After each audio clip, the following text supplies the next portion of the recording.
Alam mo, Nori, lumindol kahapon. Sunod-sunod, may mga aftershocks pa. Alam mo kung saan ang naperwisyo talaga? Yung Kapa Country. General Santos, Digos, Magsaysay, Matanaw. Yan. Kaya, nag-iingat kayo.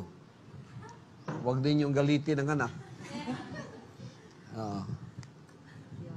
Baka totohanin ko yung sinasabi niyong pindutin ko yung vibrator ng sanlibutan. Guguho kayo riyan. Kaya, mag-ingat kayo ha. Kasi alam ng Ama sa langit kung ano ang nangyayari dito sa lupa. Huwag ninyong galitin ng anak ha. Makinig kayo. Tingnan nyo, pagka may mga kalamidad na ganyan, marunong pala kayo tumawag sa Kanya. Lord Jesus, patawarin mo po ako. Naku, sa panahon lang ng lindol, panahon ng mga kalamidad, tumatawag kayo. Pero, ako'y nangangaral 24 hours, kung minsan kinukutya pa din yung pangangaral ko. Iginigiit ninyo yung mga kabulastugan ng relihiyon ninyo. O yung mga turong hindi tama. Kasi gusto ninyo, aayon sa inyo salita ng Diyos. Imbis na kayo, ang aayon sa Kanya, susunod sa Kanyang salita at tutuparin ito. Gusto ninyo, yung mga salita ng Diyos ang susunod sa inyo. Tapos na yan. Hindi niyo magagawa yan. Kaya narito nga na upang ipatupad ang lahat ng Kanyang kalooban. Kaya yan. Ayan po mga kaibigan, ano? So, ayon po sa Son of God daw, doon po sa Davao, mga kaibigan, mga kababayan, meron po siyang banta na huwag daw natin siyang galitin. No? Huwag daw natin siyang galitin, baka daw siya ay pindutin niya ang button ng lupa at gumuho, mga kaibigan, mga kababayan. No? At meron pa po siyang banta sa mga tao, mga kaibigan at mga kababayan. Ano po ito? Pakinggan natin. Buhay ko, iaalay ko ito sa bansang Pilipinas. Ako ang mamumuno upang tayo ay magkaroon ng kalayaang muli. Unang-una sa aking kababayan, sa Kingdom Nation, sa aking mga leaders na papatayin din, at sa lahat ng Pilipino nagmamahal ng kalayaan. Tatayo ako!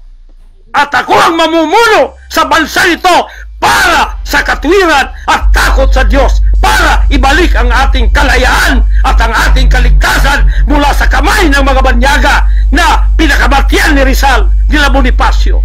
Gayon ang panahon ng pagtayo. Ayaw ko pong gawin ito. Mapipilitan akong pupunta at mamumuno sa bansang ito para sa katwiran. Sasabihin ko sa inyo, pag ito'y kalooban ng Diyos, gagawin ko. Ngayon din, sapagkat ang buhay ko ay wala nang... So ayon po sa ating napakinggan na kanyang statement, mga kaibigan, sa nakaraan, ay baka mapipilitan na daw siyang maghari. Ang tanong, mga kapatid at mga kababayan, ano kayang klaseng paghahari ang kanyang gagawin kung sakali mapipilitan na siya? Pagtuluyan siyang nagalit at siya ay mapipilitan maghari, ano kayang klaseng paghahari ang kanyang gagawin? Paghahari kaya bilang isang presidente o ano kaya, mga kaibigan?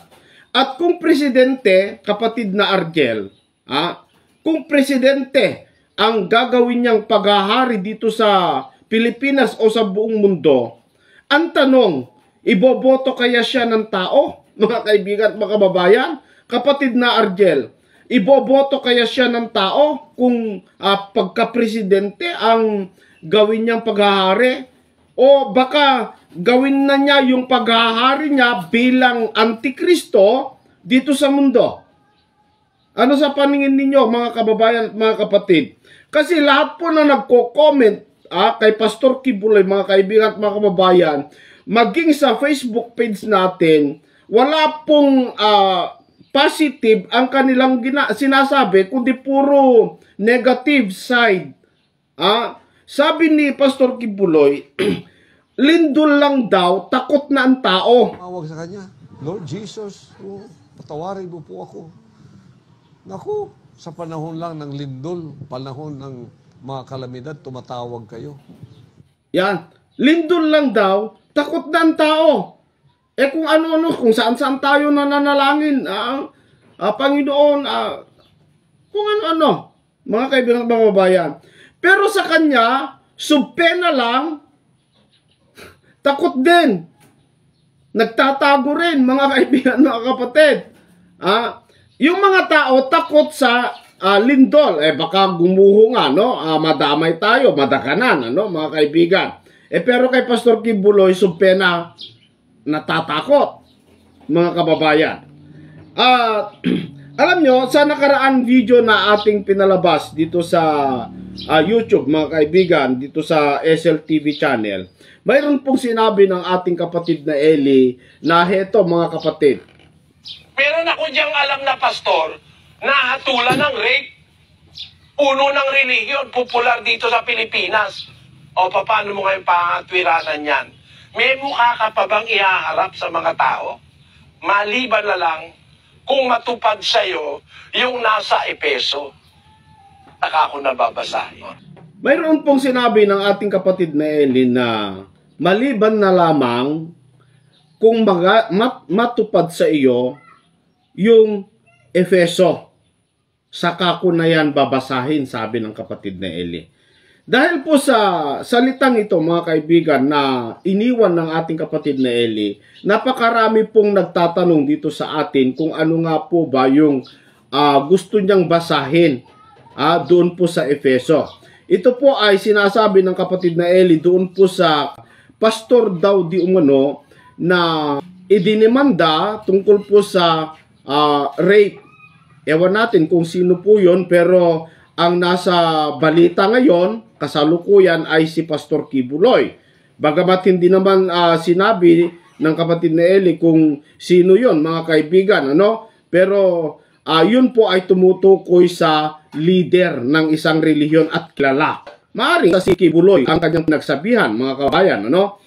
Pero baka meron pang iba, mga kapatid. Ang tanong, ano kaya yung gustong sabihin o ano kaya yung gustong basahin ng ating kapatid na Eli na versikulo? Napabasa tuloy tayo sa Book of Ephesians dahil po doon, mga kaibigan. Bakit? Kasi hinanap natin, naghanap ako sa YouTube kung meron pong karugtong ang video na sinabi ng ating kapatid na Eli, pero wala po akong mahanap, mga kaibigan. Kaya ang ginawa na lang po natin ay binasa natin ang Book of Ephesians.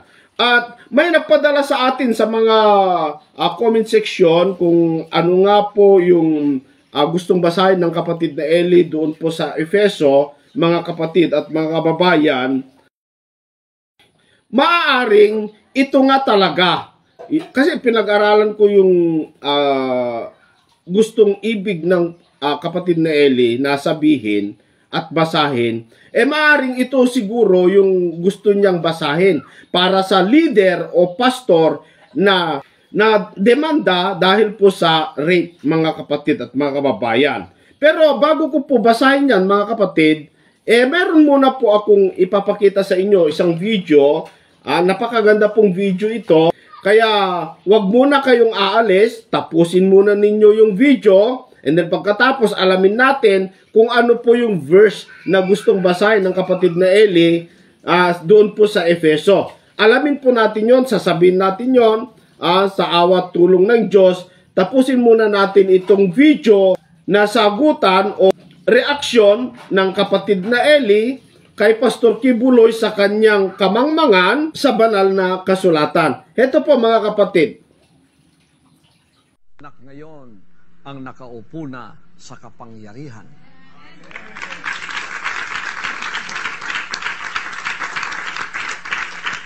Akin na ang buong sanlibutan. Ako ang may-ari ng buong sanlibutan. 7 billion na kaluluwa ng tao dadaan sa akin. Ibig sabihin si Bill Gates dadaan sa akin. Siyempre, may kaluluwa siya eh. Pagka ikaw namatay, wala ka ng bilyon. Hahanapin mo ang kaligtasan mo. Ako na yon.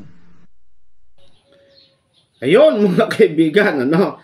Kaya pala ganun ang banta ni Kibuloy, mga kaibigan, mga kababayan. Dahil sa kanya daw ang mundo, sa kanya daw ang lupa, at sa kanya daw pati lahat ng kaluluwa, pati kaluluwa ni Bill Gates. Wala na siya daw bilyon. Kasi yung kayamanan at saka yung kaluluwa ni Bill Gates ay sa kanya daw. At tayong lahat, sa kanya daw lahat ng kaluluwa ng tao. Kaya pala matapang siyang magbanta na wag natin siyang galitin, mga kaibigan, mga kababayan. Pero ano po ang komento o reaksyon ng ating kapatid na Eli tungkol po rito? Pakinggan natin, mga kababayan. Kapatid na Maricel, matatanggap mo ba to? Na siya may-ari ng kaluluwa, 7 billion people? Ako hindi. Totoo ba yan? Basahin natin sa Biblia, 18:4 ng Ezekiel. Narito, lahat ng kaluluwa ay akin. Mo, wala pa si Kibuloy, may nagsabi na nun eh. May sabi nun ng Diyos. Ngayon lilitaw ka, kakapakailan ka lang lumitaw, ikaw na may-ari ng kaluluwa ng lahat ng tao. Ano ba naman kayabangan yan? Kapatid, maghunos dili kayo maniwala dyan kay Kibuloy.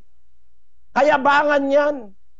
Lahat ng kaluluwa kanya, ang mundo kanya, pati ginto ng Amerika kanya. Lahat kinakanya. Totoo ba yon sa reality? Totoo ba na ang ginto ng Amerika kanya? Pakinggan nyo ang kawalanghiyaan dito. Kada nasod na naipundong Bulawan, nag-back up sa ilang economy. Ang pinakadaghang Bulawan sa kalibutan ng United States, 8,000 metric tons of gold ang nasa lahat. Second is Germany with more than 5,000 metric tons of gold. Ako na tanan. Ako na tanan. Yung lahat ng ginto sa Amerika, ginto sa Germany, kanya na raw lahat yun. Totoo ba yan? Mag-isip na lang tayo in logic. And in reality, hindi ka maniniwala, sinungaling yan eh. Sinungaling na, nanloloko pa ng kapwa na sinasadya niya raw na imali para raw ako mabingwit.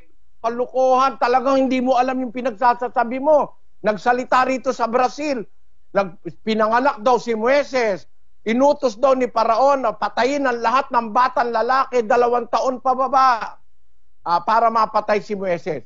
Pinun ako, sinadya niya raw yun. Sinadya. Hindi naman ako kausap mo noon, ang kausap mo mga Brasilero eh.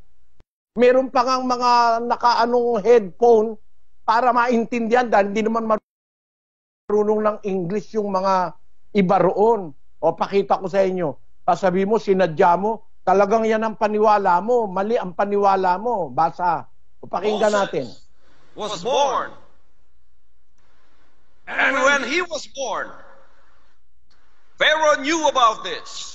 And he commanded all of the children at the time, 2 years below, to be killed, to be sure that this boy, who is bound to be a king, will surely die, and no one will be a threat to the throne.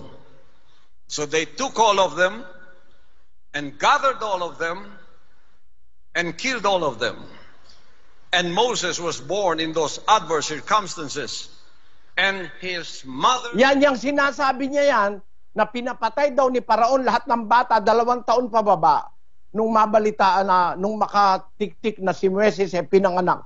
Para daw mapatayan niya si Moises, lahat ng bata 2 taon pababa pinapatay ni Paraon. Pinun ako. Hindi totoo yun. Ang pinapatay ni Paraon, hindi lahat ng bata at hindi 2 taon pababa. Ang pinapatay niya, lahat ng bagong panganak na lalaki. Hindi kasama ang babae. Lahat ng bagong panganak na lalaki, pagkapanganak, pinapatay niya, hindi 2 taon pababa. mali sinasabi, pinon ako. Pumunta rito kasi sa Brazil, sinusundan ako eh. Di ba? Para lang masabing meron din sila sa Brazil. Nangaral ng mali.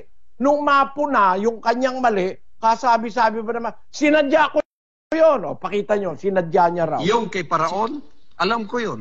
Pati si Herodes, yung pinagpapatay yung mga bata, alam ko yun.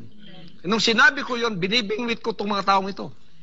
Kung talabang sinusundan nila ako, sinusunod nga. Sinadya ko. Sinadya niya raw yun. Sinadya mong manloko, di ka na nahiya. Kapal ng pagmumukha mo. Sinasadya mong lokohin ang kapwa mo tao. Brasilero pa niloko mo. Kala mo ba paniniwalaan ka rito ng mga matitino? Nako, pag nakakuha ka rito ng miyembro, alam ko na yun. Kung sino makukuha mo. Pero, para sabihin mo na sinadya niya raw na sabihin nyo para mabingwit daw kami. Ang liwaliwanag na hindi mo sinasadya. Tignan mo lang yung gestures mo eh. Totoo yung sinasabi mo sa loob mo na si Paraon nagpapatay ng bata 2 taon pababa. Hindi totoo yon. Ang nagpapatay ng bata 2 taon pababa, si Herodes para mapatay si Kristo. At hindi lahat ng bata pinapatay gaya ng sabi mo. Ang pinapapatay lang, lalaki lang sa panahon ni Herodes. Lahat ng batang lalaki, hindi kasama ang babae. Ngayon, sa panahon naman ni Paraon, ang pinapatay, lahat ng bagong panganak na bata. Basahin natin. 1:15 ng Exodo.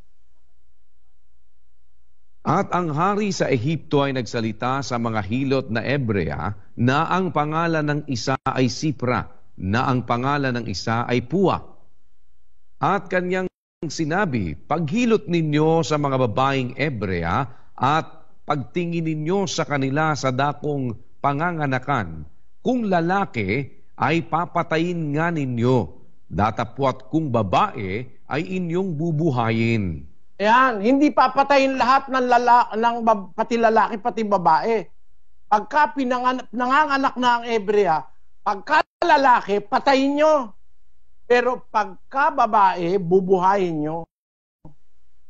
At hindi niya inutos yon dahil alam niyang pinanganak si Moises. Hindi ganon. Hindi ganon. Sabi niya, Pharaoh knew about it, that this boy was bound to be a king. Mali yun. Kaya ipinapatay ni Paraon lahat ng lalaking ipapanganak para wag magkaroon ng malakas na puwersa ang Israel. Para ang maging mga Israelita, karamihan lang babae, pero mga lalaki papatayin. Baka natatakot si Paraon na sila'y matalo ng mga Israelita na kanilang mga alipin. Walang kamalay-malay si Paraon na nung panahon na yon ipapanganak si Moises. No? Hindi niya alam na ipapanganak si Moises. Patunayang hindi niya alam, naging parang apo niya pa nga eh. Sa bahay pa nung kanyang anak, pinalaki si Moises eh. Dahil inampun ng kanyang anak na babae, si Moises. Walang malay si Paraon sa pagkapanganak ni Moises. No? Parang sinasabi nito si Kibuloy, Pharaoh knew about it. Wala sa Biblia yung sinasabi mo. Oy, mama, wala sa Biblia sinasabi mo. Sorry na lang, ano? May nagtatanong sa akin, kaya ako sinasabi ito. O, tinan mo ang sabi niya. Pero knew about it. Pakilagay mo nga. Pharaoh knew Moses was born. And when he was born, Pharaoh knew about this. And he commanded all of the children at the time, 2 years below, to be killed, to be sure that this boy, who is bound to be a king, will surely die. Kita mo? Hindi talaga sinadya yan, mga kaibigan. Kung titignan mo lang yung aksyon ni Kibuloy na nagsasalita, hindi sinadya yan. Talagang hindi niya alam yung kanyang sinasabi tungkol po sa kasulatan. Mali ang pangangaral mo. Hindi totoo na kaya siya nag-utos na ipapatay ang mga bata dahil alam niyang panganak na si Moises. Hindi.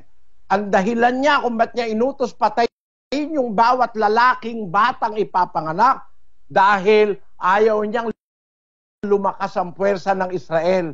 Wala siyang kamalay-malay na nung panahon pala na yun, ipapanganak si Moises. Wala siyang malay doon. Ang intensyon niya, hindi para targetin si Moises, kundi para walang puwersa ang Israel na sa mga lalaki. Kaya pinapapatay niya sa mga hilot pagkapanganak pa lang, hindi 2 taon pababa. Ang may utos ng 2 taon pababa si Herodes sa panahon naman ni Kristo. Kaya alam na alam mo, itong taong ito, daldalang ng daldal, di naman totoo sinasabi. Galing lang sa kukote niya, hindi siya nag-aral ng Biblia. Ang katunayan, hindi siya nag-aral ng Biblia, si Marcos ba naman daw apostol? Wala namang nakasulat sa Biblia ang apostol Marcos. Pakinggan nyo. Apostol muna ang gusto kong magpatotoo sa akin. Nakikinig ba kayo? Si Apostol Marcos. Ayon. Nakikinig ba raw? Sino kausap niya dyan? Miyembro? Nakikinig ba kayo? Sabi niya, worship service nila yan eh. Ang gusto kong magpatotoo sa akin, si Apostol Marcos. Mali yan, walang Apostol Marcos. Ano, lumusot ka uli, Kibuloy. Sabihin mo uli, sinadya mo na naman yan. Talagang niloloko mo, harap-harapan ng miyembro mo. Yan lang ang lusot niyan. At sabihin mo, sinadya ko yun. Para lang pagtakpan yung kaignorantihan niya sa Biblia, sinadya niya raw, para raw mahuli ako. Miyembro mo ang kausap mo, sinasadya mong magsinungaling. Ano ka? Anong klase kang mangangaral? No? Na wala ka sa reality eh. Wala rin sa Biblia. Sa reality, palpak ka. Ikaw may-ari ng ginto ng Amerika, susumbo kita kay Trump. Sasabihin mong ikaw may-ari ng lahat ng... Naku naman kayo mga kapatid, aanib kayo rito. Ang layo sa Biblia nito. Ano ang pagkakaiba namin, kapatid na Maricel? We strictly stick to the Bible. We strictly stick to the Word of God because they are trustworthy. Hindi nagsisinungaling ang Diyos. Sa inyong religion, you stick to the words of Kibuloy which are not biblical. I'm sorry to say this. But you are fooled. Niloloko kayo.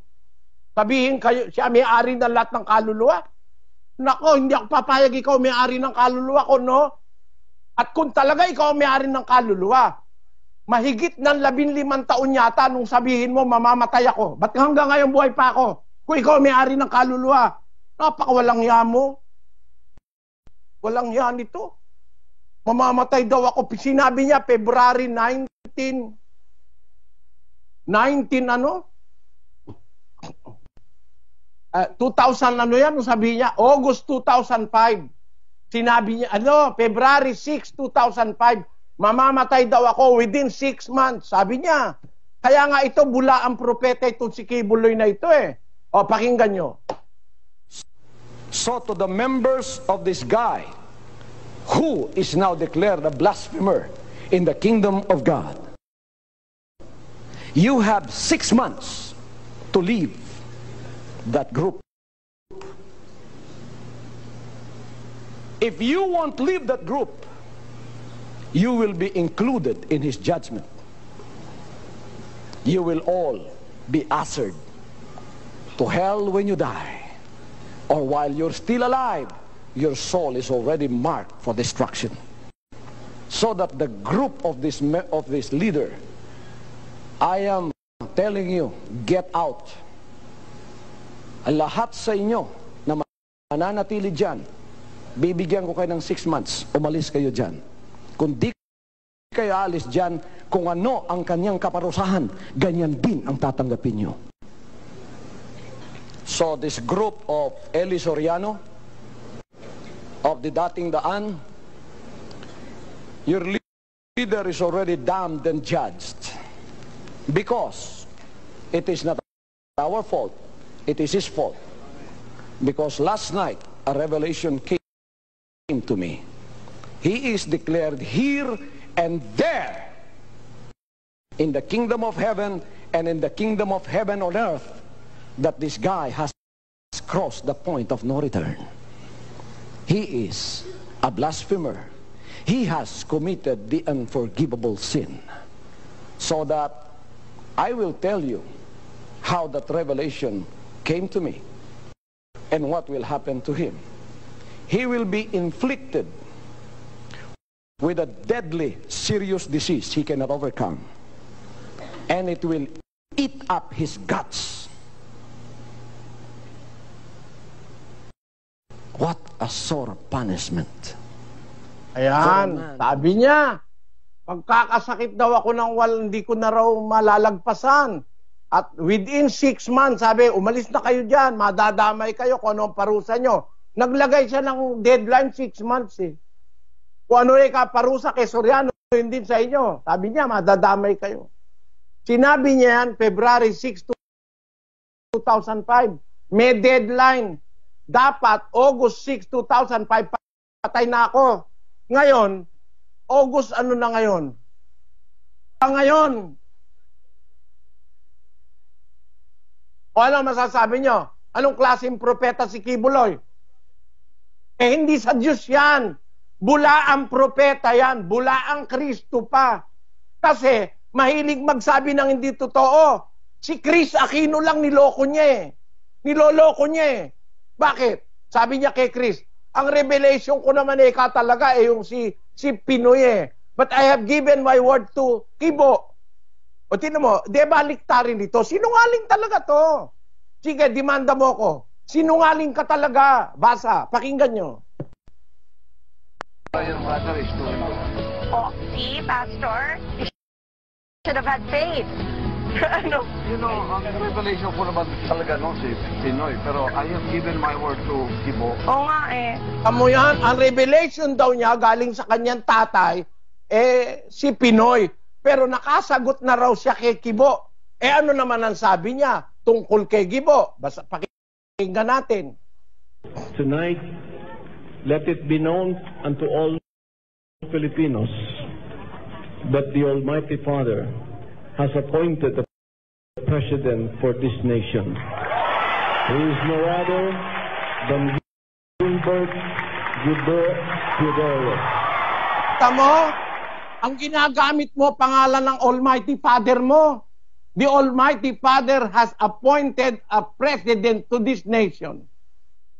He is no other than Gilbert Gibo Teodoro. Eh di yun ang sabi ng Almighty Father mo.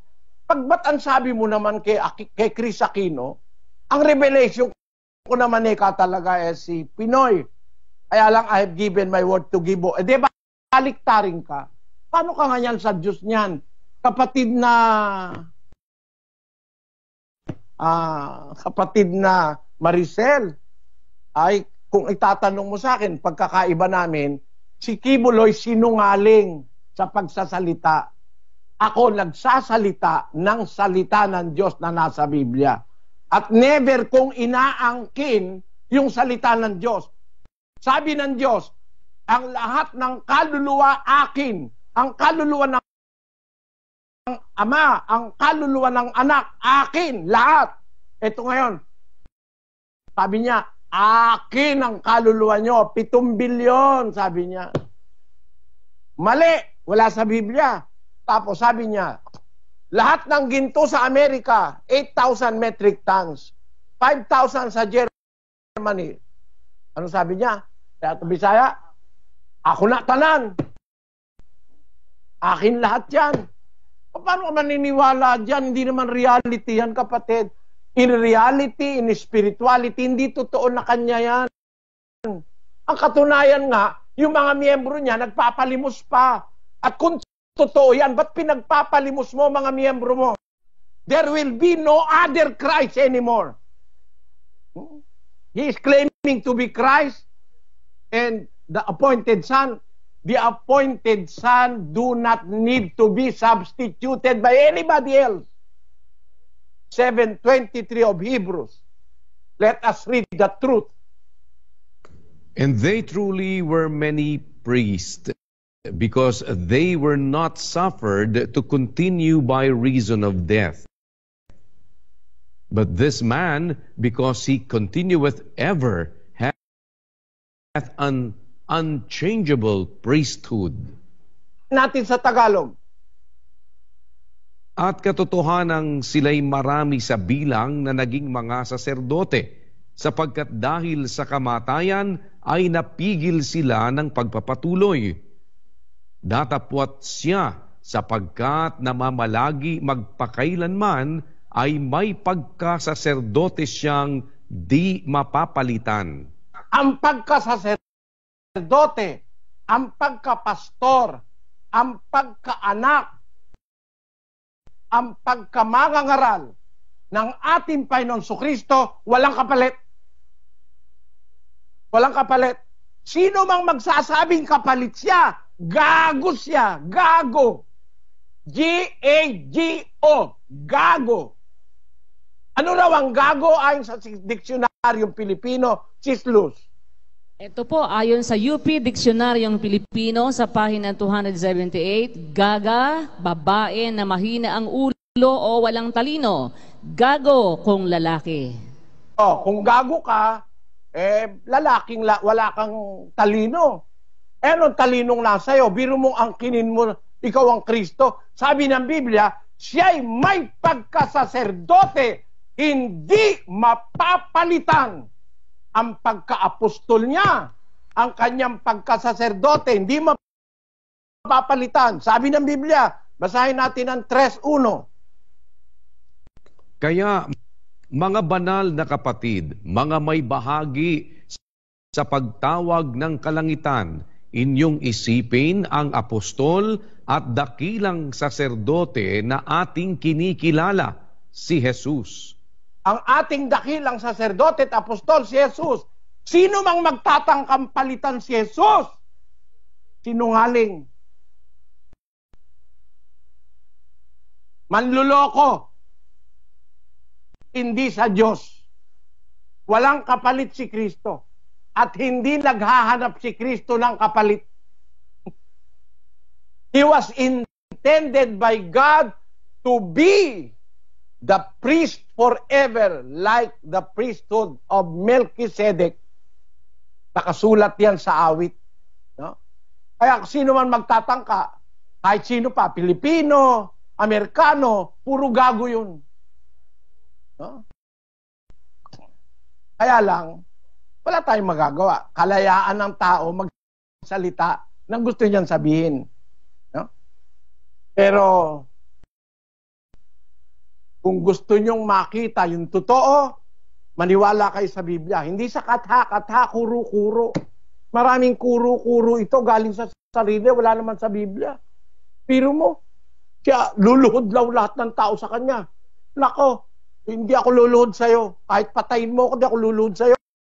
No? Luluhod ako sa'yo? Never. Sana, mamatay na lang ako. Kesa lumuhod ako sa'yo. Alam kong bulaan kang Kristo eh. Yun ang sagot ko, kapatid na Maricel. Pasensya ka na, ha? Talagang, kuminsan ang tao na dadala ng emosyon. Si Pedro nga nanaga eh. Nung madala ng emosyon, hinuhuli si Kristo eh. Ako, hindi pa naman ako nananaga. Nagsasabi lang ko ng totoo. Kuminsan lang masakit talaga ang totoo. Salamat, Brother Eli. Salamat sa Diyos. Salamat po. Sana wag kayong magdamdam, mga kapatid. Hindi ko lang matiis na hindi kayo nanloloko kasi. Pati si Chris Aquino ba naman eh. Nung una sabi mo, ang revelation sa'yo, ang presidente, si Kibo. Nung kaharap mo si Chris, niloko mo, sinabi mo. Ay, ang revelation ko naman talaga si Pinoy eh. Oh. Sige nga, kaya mo patunayan sa husgado yan ha. 2 revelation mo sa magkaibang panahon eh. Tama ka pa rin. Ano ba yan? Pati ginto ng Amerika pinag-iinteresan. Ang isip nitong taong ito, ba talagang makalupa ang isip nito eh. Dahil, tama na nga, saka na lang uli sa susunod na exposition. Ayan po mga kaibigan, ano? Medyo natuwa ako dito sa video, no, mga kaibigan, sa kanyang mga pahayag ni Kibuloy, kapatid na Argel, yung ipinagtatanggol mong amo mo na spiritual kamo. Dahil spiritual si Kibuloy, meron din siyang spiritual wife, kapatid na Argel. Ang napansin ko mga kaibigan dito po sa video no, na ating pinalabas mga kapatid, si Kibuloy po ay puro panlupa yung kanyang iniisip. Kasi sa kanya daw ang kaluluwa natin, sa kanya daw ang mundo, sa kanya daw pati ang mga ginto, kayamanan, doon sa Amerika, sa Germany, kung saan-saan mga kaibigan, sa buong mundo, sa kanya daw lahat. Ang tanong ng kapatid na Eli, bakit nagpapalimos pa itong mga miyembro mo at nagpapanggap pang pipi para mas marami silang makolekta, mga kaibigan? Yan po kasi ang sinasabi dyan sa Senado na sinasabi ni Sis Arlene na magpapanggap daw sila